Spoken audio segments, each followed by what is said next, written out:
हुआ, गले मिलते हुए और खांसी नजले जुकाम वाले को नमाज में खड़े हुआ देखा, नमाज यहां से छोड़कर मस्जिद से उसको मैं बाहर निकालकर फिर नमाज पढ़ाऊंगा, वरना नमाज नहीं पढ़ाऊंगा।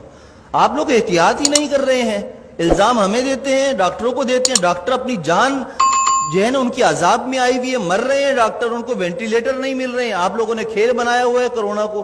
भाई ये कोरोना खत्म होने वाली चीज नहीं है, 5 साल तक खत्म नहीं होगा, ये आपको मैं बता दूं, लिख कर दे रहा हूं मैं आपको। ये चलेगा ऐसे ही।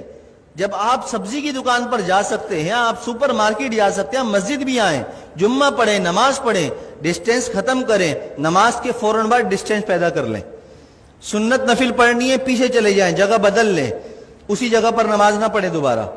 ये एक काम तो ये करें, हाथ ना मिलाएं, मास्क का इस्तेमाल लाजमी करें, हर कोई अपने पास रखे, बाहर से लगा कर आए।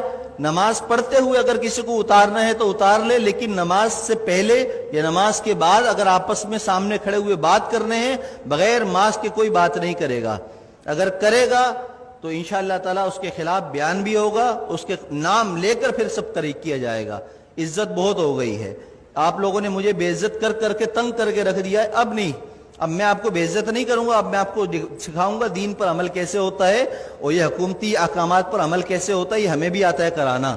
और अगर अब मेरे खिलाफ किसी नमाजी या किसी ने भी कोई दरखास्त या कोई ऐसी हरकत करने की कोशिश की तो मैंने वकील से बात कर ली है, पूरे खानदान को इंशाअल्लाह ताला उसकी नस्लों को तड़पाऊंगा, कानून भी इस्तेमाल करूंगा और वजीफे पढ़कर उसकी नस्ल के लिए बद्दुआएं भी करूंगा। इसलिए कि मैं बहुत तंग आ चुका हूं आप लोगों की इन हरकतों की वजह से। 3 महीने हो गए मुझे बर्दाश्त करते हुए, बदएहतियाती खत्म करने का नाम कोई नहीं ले रहा, बस टाइम पर टक टक टक टक अजान, टक टक टक टक अजान। अबे परहेज तो करो, जो डॉक्टर कह रहे हैं वो तो करो, जो उलमा कह रहे हैं वो तो करो। अपने बाप की बात मानते नहीं हो, मौलवियों पर उंगली उठाते हो, शर्म नहीं है तुम लोगों के अंदर।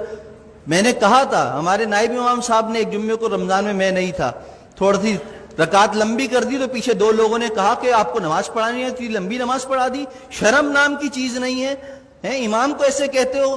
पूरा जिंदगी जिसने कुरान पढ़ने में, इल्म हासिल करने में लगा दी, तुम्हारी नमाज पढ़ाता है, उसको तुम कहते हो नमाज पढ़ानी नहीं आती? तुम्हें तो तहारत और गुस्ल नहीं आता, कैसे पेशाब करने के बाद कतरे पाक करते हैं उसका तरीका तुम्हें नहीं आता, पानी ना हो तो मौलवियों को सिखाते हो, इमामों को सिखाते हो।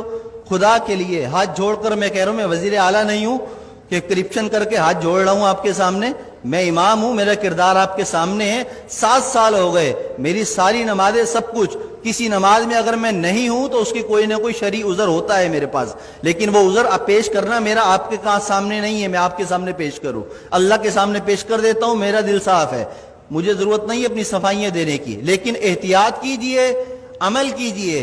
जुम्मे की नमाज भी मिलकर खड़े होकर पढ़िए और फौरन जुदा हो जाइए, दूर खड़े होकर सुन्नतें पढ़िए। और असर की नमाज से मास्क का एहतमाम कीजिए, जेब में रख कर लाइए, पहन कर लाइए, बात करनी हो मास्क लगा कर पहनिए, मुझसे मसला पूछना हो 1 फीट दूर बैठकर मुझसे मसला पूछिए। हाथ और मिलाने की और मुझे खैर खैरियत लेने की आपको जरूरत नहीं, अल्हम्दुलिल्लाह मैं खैरियत से हूं। अल्लाह हम सबको दीन की समझ और अमल की तौफीक अता फरमाए। मेरी बातें किसी को बुरी लगी हो तो पेश की माजरत है, माजरत माजरत। जज़ाकल्लाहु खैर।